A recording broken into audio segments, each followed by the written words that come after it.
Doit-on encore aujourd'hui, nous qui vivons sous la grâce, nous faire baptiser d'eau? Il est à noter que le baptême d'eau fut ordonné par Dieu, à travers Jean, pour préparer les cœurs à recevoir le Messie, c'est-à-dire Jésus-Christ. Matthieu 3, verset 11. Actes 13, verset 24. C'était un baptême de repentance pour Israël, afin qu'ils changent de mentalité et reconnaissent le Christ à sa venue.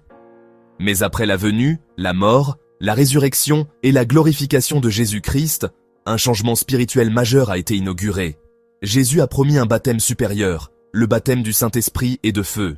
Matthieu 3, verset 11, Jean 16, verset 7, Actes 1, verset 5. Ce baptême ce n'est pas avec de l'eau, mais d'esprit, opérant une transformation intérieure. Ce que Jésus a réellement ordonné. Dans Matthieu 28, verset 19, Jésus dit « Baptisez-les au nom du Père, du Fils et du Saint-Esprit ». Il ne dit pas de baptiser avec de l'eau ici. Pourquoi? Parce que le baptême véritable qu'il introduisait, c'était le baptême spirituel, en lui-même. Le Père, le Fils, l'Esprit étant un. Jean 14, versets 9 à 10. 2 Corinthiens 3, verset 17. C'est en lui que nous sommes baptisés, Romains 6, verset 3 à 4. Colossiens 2, verset 12. Par la foi, non par l'eau. Paul confirme ce mystère. Paul, dans ses lettres, ne met jamais l'accent sur l'eau, mais sur le baptême en Christ. Un seul Seigneur, une seule foi, un seul baptême. Éphésiens 4, verset 5. Par la foi, nous sommes morts, ensevelis et ressuscités avec Christ. Romains 6, versets 3 à 5. Colossiens 2, verset 12.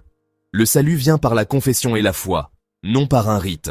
Romains 10, versets 9 à 10.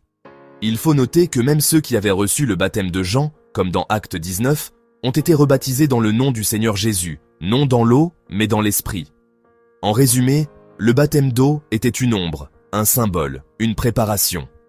Le vrai baptême selon la grâce, c'est l'union spirituelle avec Jésus, par la foi. Ce baptême invisible est celui qui sauve. 1 Pierre 3, verset 21. Non celui qui purifie les souillures du corps, mais l'engagement d'une bonne conscience envers Dieu.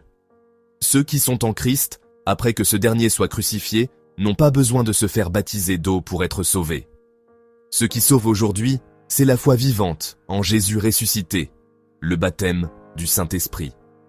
Alors, et toi, que penses-tu de cela? Es-tu encore attaché au symbole ou as-tu reçu le vrai baptême spirituel qui te rend vivant avec Christ? Dis-le en commentaire. Abonne-toi pour plus de révélations puissantes sur la vérité en Christ. Like si tu crois que l'esprit est plus grand que le rituel. Abonne-toi et partage. Pour rester connecté.